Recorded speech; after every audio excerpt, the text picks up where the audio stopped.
Hi, this is Coach Dave. Welcome to Wear or Win. And recently we aired an interview with Mr. Richard Champagne, who's a World War II veteran. It is a two-part series, so this is the second installment. We hope you enjoy it.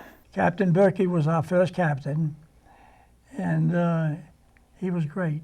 I mean, he was 40 years old. I'm 18. I mean, he's like your father, Sure, you know. sure. And we had a great time with him. He was a great gentleman. And whenever we were going to go into battle, he'd get on the PA system, and he'd talk to us. And at the end, he just say your prayers, do your job. That's all. So, yeah. Now, when you weren't at battle stations or just cruising, what did you do in your off time, if you had any? Well, you had watches. You stood watches at those times. The watch in the morning was 6 to 8. The next watch was 8 to 12, 12 to 4, 4 to 6, 6 to 8, and 8 to midnight. You go right around the clock that way. Mm-hmm. And you, if you had the 8 to 12 watch at night, right? Your next watch the following week would be 12 midnight to 4 in the morning. Right? Now, was this every day? Yeah. Oh yeah, every day. Yeah. Every day we had battle stations. Yeah. Well, semi battle stations. The ship was always ready to fire, you know, and the training. We did this every day. Every day we were training, you know, and. Of course, you always had to clean the guns and chip and paint. Yeah, that was forever. Never stops.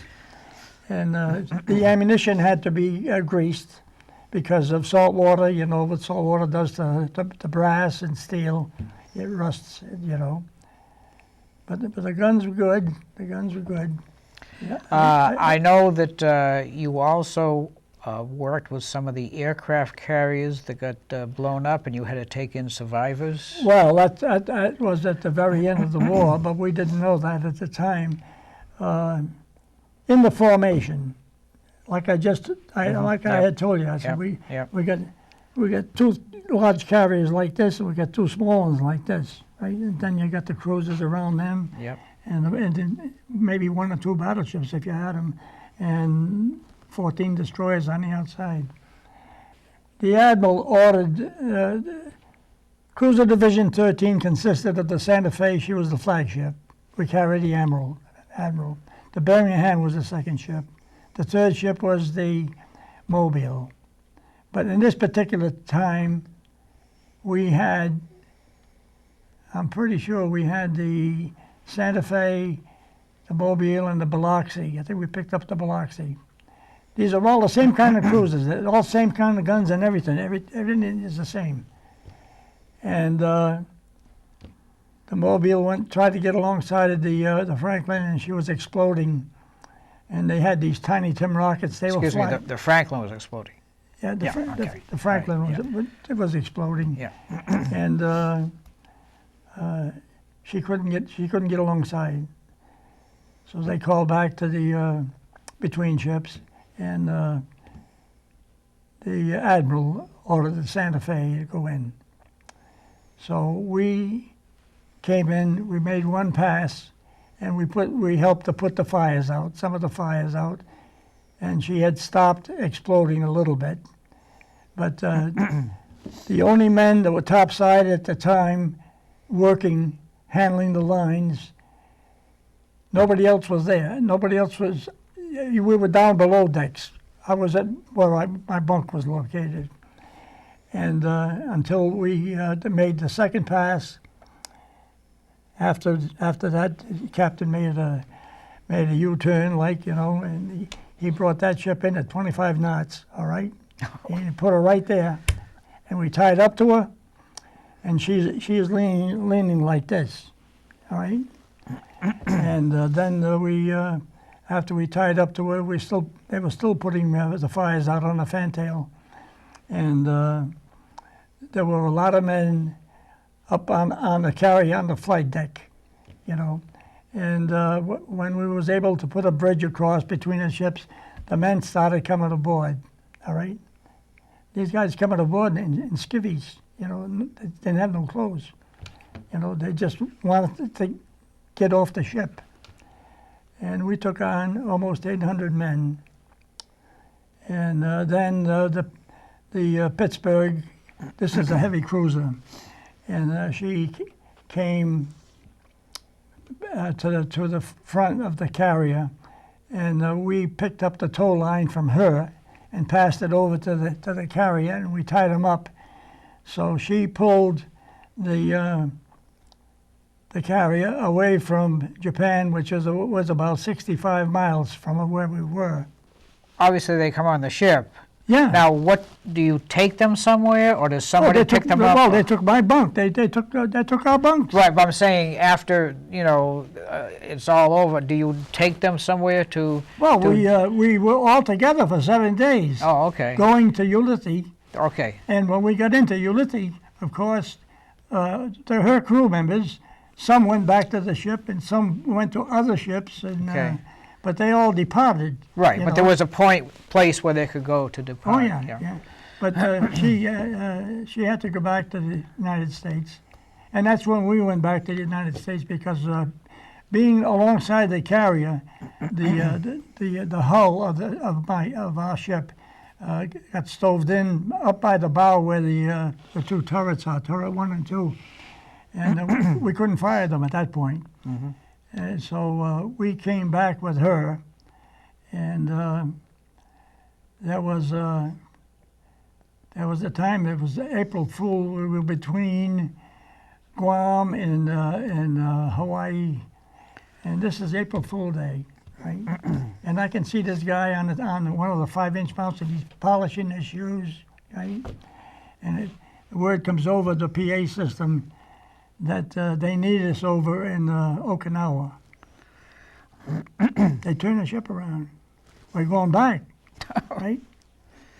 So as soon as the captain found out, he got on the mic and he says, "This was a bad, bad April Fool, men."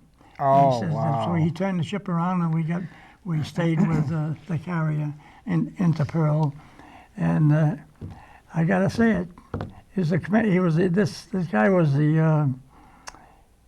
he was the commanding officer, but he was only, I think he was either 2.5 stripes or 3 stripes, and they put him in the brig. Yeah, right. He was in the brig until we got to Pearl. I can imagine.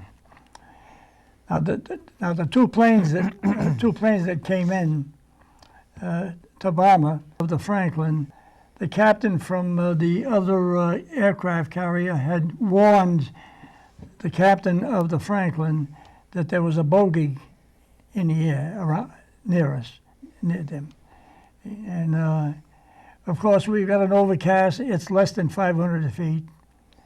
And when the plane came in, he's right on her bow. Can't miss her. And she's launching the dive bombers. The 3rd dive bomber had just left the deck when the jet plane came out of the clouds, and he was right on it, dropped his 2 bombs. They landed in the planes that were running, getting ready to take off, and exploded. And that was the end of any planes on the flight deck. Everything went back there. This next song was written in 1944.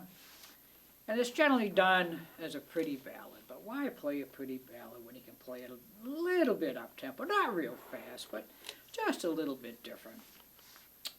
And it's the unofficial state song of one of our sister states here in New England. It's called Moonlight in Vermont.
Also, you mentioned before we went on the air, you folks got caught in a little typhoon.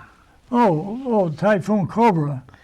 Well, the first one that we had, I think there was a couple we got into.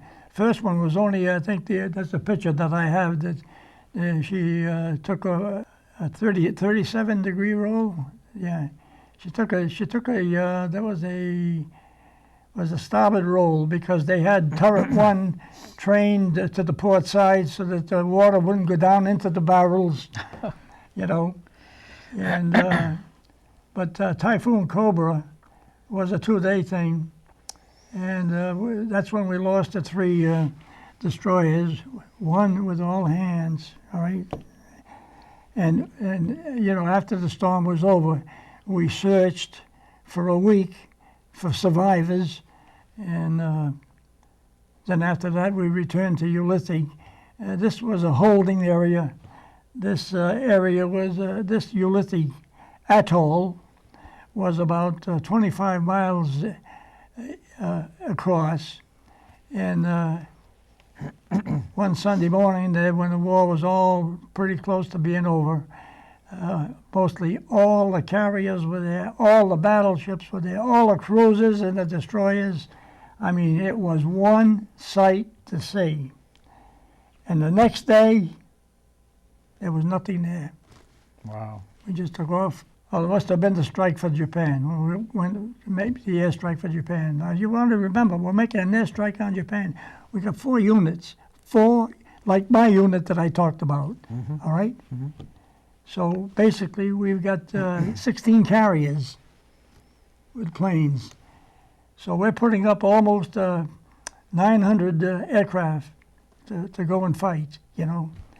These young fighter pilots and bomber pilots and torpedo men, can't say enough of them. I mean, they were only kids. These guys, they were only 21, 22 years old.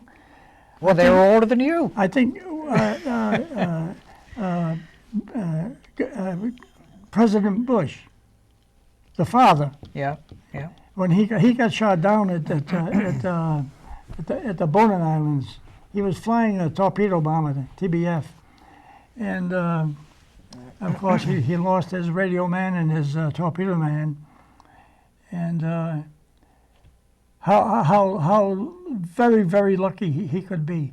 We knew that they had submarines. We had our submarines there, and they picked him up. He was in the water no more than an hour, you know. I mean, you go out someday, take a ride down in Narragansett Pier, and just look out from Narragansett. Just look out, Yeah.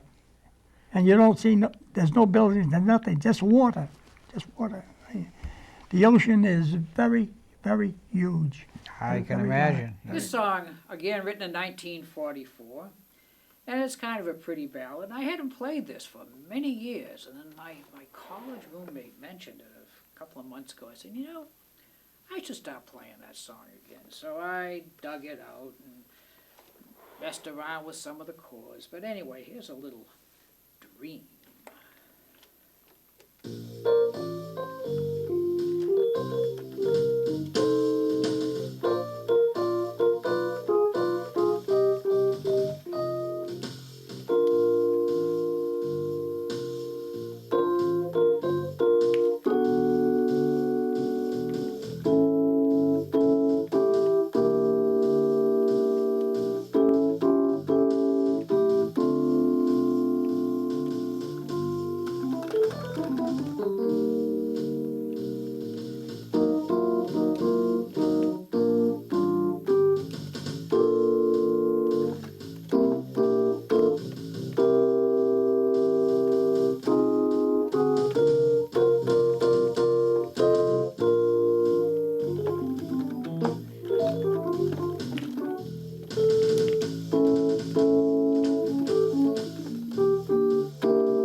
And after that, of course, they all departed, you know.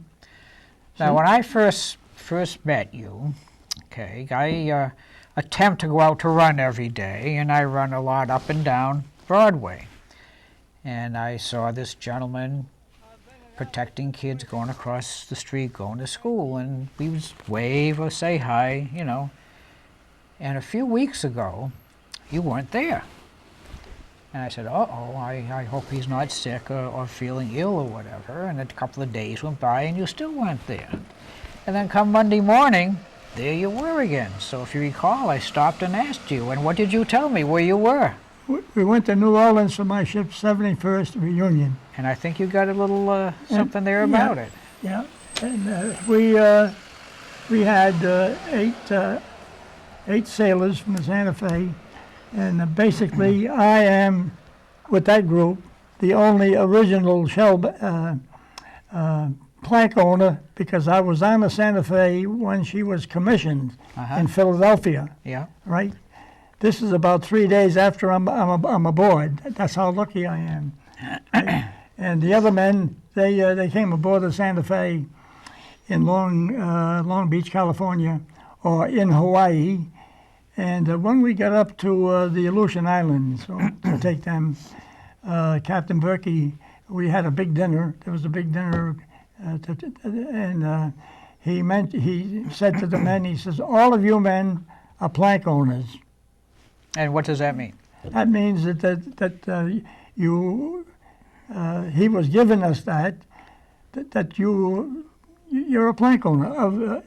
If the ship is ever destroyed or taken apart, you're supposed to get maybe 12 inches of the main deck, of the main deck, you know. But he said that, and that was great to them, because most of us were reserves, you know. I can't talk enough about the men that were survivors of the Vincennes, the Quincy Astoria, and the Battle of Savo Island down in the Guadalcanal area. And these men were our teachers. I had 21 days boot camp, right? And I was also with the Boy Scouts for 4 years, and I was a life scout, and the scout master told us before I left that he says, basically, I was training you kids for World War II, right? And everything that I learned, there isn't very much that I had to learn when I went to Newport, because I knew basically all about the marching, you know, and how to stand, how to be at ease, and all that stuff, you know. My training was very, very good in the Boy Scouts, and it helped me out a lot. Yeah. That's great. That's great. This next song was written by a fellow named Duke Ellington. And Duke Ellington, for 50 years, had one of the greatest jazz bands ever. And I didn't realize this was a Duke song until fairly recently, because, well, it's not the type of thing the Duke really writes, but it's a nice tune. It was originally titled Never No Lament.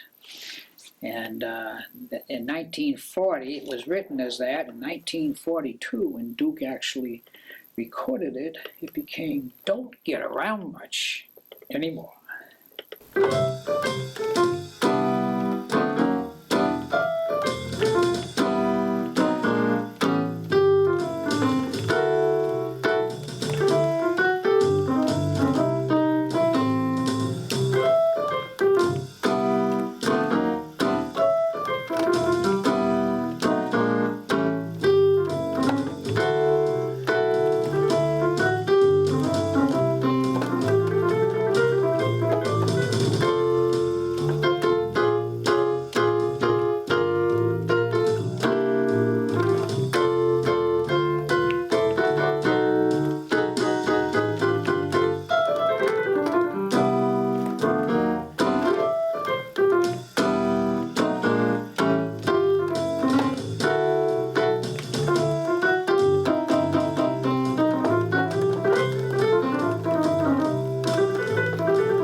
Do you have any other great stories for us here?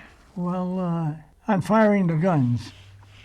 I was the first loader on Mount 41, gun 3, and there was a misfire. And when I reported that to my gun captain, he called the bridge and told them we had a live round in the gun, has to be backed out. Okay, Champagne, you're it. So they cleared the gun, all the men, everybody moves away. And I'm up there alone, I've got the phones on, and I tell them that I'm gonna back it out, and I back it out, grab it, throw it over the side, all right? Then I tell them, all clear, the gun's all clear. That was it. I done that twice, and there was one round that fell from the clip. There's a clip of 4 of these, and it fell on the deck, and it was making noise, and the men were hollering about it. So I jumped down, grabbed it, threw it over the side. But my gun captain never reported that, so I didn't get any medal or anything of Right. but Just doing your job. just doing the job. That's all. This next song was actually written in 1939, but it was such a huge, huge hit. Of course, this is the big band era. And the big band of Glenn Miller, who was one of the biggest big bands in the whole 40s big band era. A little tune called In the Mood.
Well, sir, it has been an absolute pleasure to have you here today.